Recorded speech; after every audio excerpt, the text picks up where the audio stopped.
make sure that any disclosures that you're making related to environmental issues, social issues, or any of the ESG type issues, is you've really got to be honest about what you're projecting and what you're putting out there, because that's where we've seen in the United States people have run into trouble, is where they've made declarations in terms of environmental profiles that didn't actually end up being true. Companies operating in today's global economy really need to get an understanding of the international geopolitical risk landscape. At Infortal Worldwide, we work with our clients on solving risk before it starts. Welcome to the Riskology podcast. This is a 5-part series on geopolitical risk intelligence, where we're looking at managing business risk globally and really understanding the geopolitical risk landscape. Hello, everyone. This is Tom Fox, back for another episode in our 5-part series sponsored by Infortal Worldwide on geopolitical risk intelligence. Today, I'm thrilled to welcome back Chris Mason, who is going to visit with us about ESG intelligence. Chris, first of all, welcome back. Great to be here again, Tom. Look forward to the conversation again today. Chris, one of the most ubiquitous business terms over the past several years has been ESG. And there's a wide variety of opinion on ESG. And the thing that I really wanted to focus in with you is, how can companies understand not simply their customers or other stakeholders, third parties around ESG, but themselves? So could I maybe start by asking you, what is an ESG profile and why is it so important that a company engage in that to start with in this area? As I'm sure you're aware, that the ESG landscape is becoming more and more prevalent in conversations and throughout the headlines in terms of where the regulatory landscape is going to go. Recently, it's been politicized as well. Anytime you've got a really complex set of regulations that have the potential to impact the energy industry specifically, you're going to have a lot of arguments forming on both sides of the equation. And so at the moment, it's really a crystal ball situation. No one truly knows what the ESG landscape is going to look like longer term. But I think what's important, and circling back to your question, is for businesses to start to understand what their own ESG profile looks like.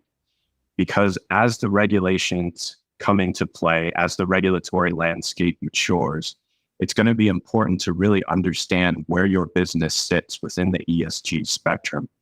And to truly understand that, you've got to really understand your exposure to a lot of environmental-based situations and circumstances that you may not have had experience with in the past.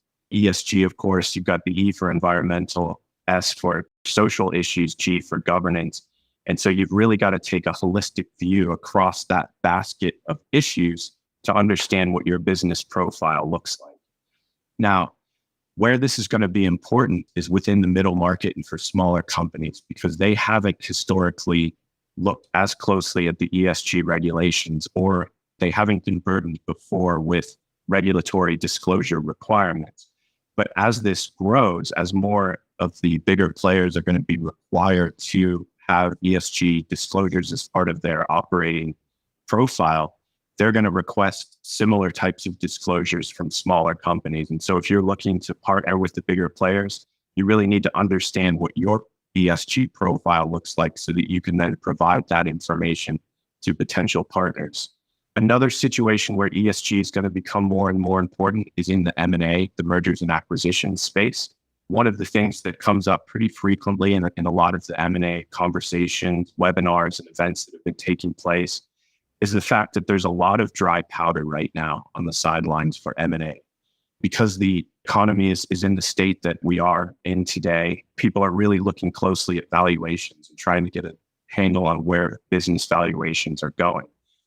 At a certain point, a lot of that dry powder is going to be deployed, and a lot of funds, a lot of family funds, private equity funds, and even some of the larger players are going to be looking to deploy capital into businesses. So what you need to ask yourself is, if I'm going to enter into that space and I'm looking for investment, or if I'm looking for a buyout, do any of these private equity funds, any of these investors care about what my ESG profile looks like?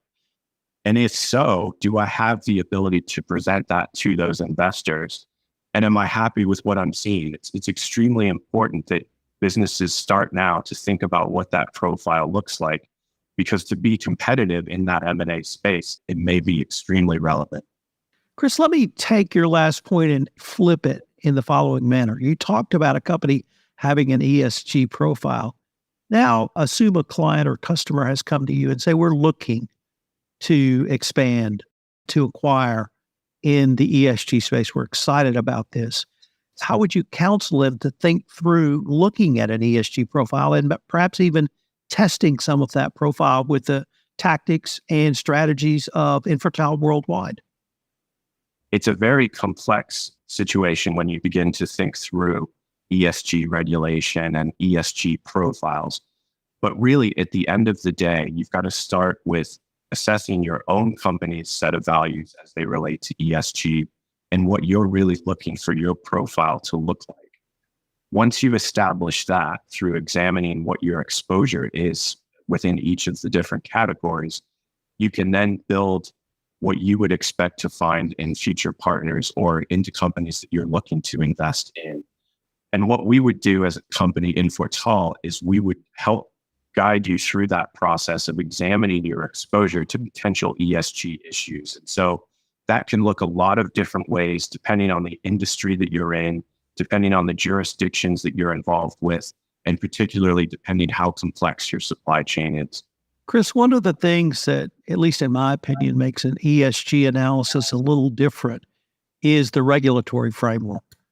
Now, in the United States, that regulatory framework, you say, well, it may be lacking, but in other jurisdictions, it's very robust. And I would point you to the EU or non-regulatory bodies such as ISFR or others, SASB, who are putting together some standards. How do you help a client understand or even navigate the various regulations or the standards from some of these significantly important non-regulatory bodies? It is extremely complex at the moment in terms of looking across jurisdictions, and you're absolutely right.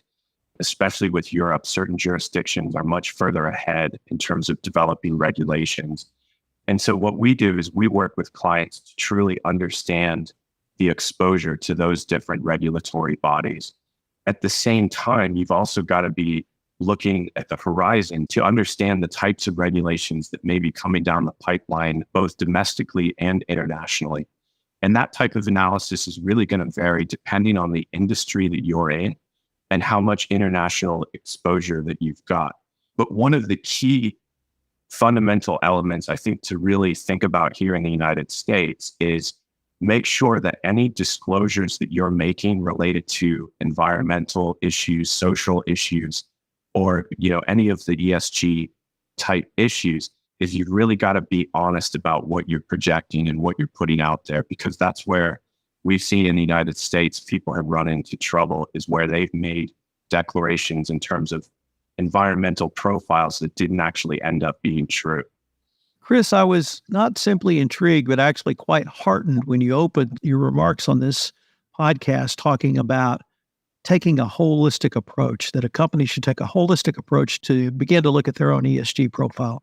And I say that because I think ESG itself, the power of it is it's a business process, but it allows either a person or a group or perhaps a board to look at a company literally across silos, or as you would say, holistically. It strikes me that assessing your ESG profile is an incredibly important business exercise now. Whether or not you intend to go out and be acquired or whether or not you intend to acquire, just having that information yourself actually puts you at a business advantage. And if you've done a profile, you're perhaps able to move more nimbly or agilely. And I would even use the following example. The last time I sold a house, our realtor said, I want a pre-sale inspection report. And I want to know what's wrong with your house, and I want to know how you're going to fix it. Because if we get an inspection report after we got a contract, it could lead to a whole series of issues. And so it strikes me as your remarks about an ESG profile, that's just a good business practice at this point. That's absolutely right. And something you mentioned there is extremely important in terms of the whole report, right?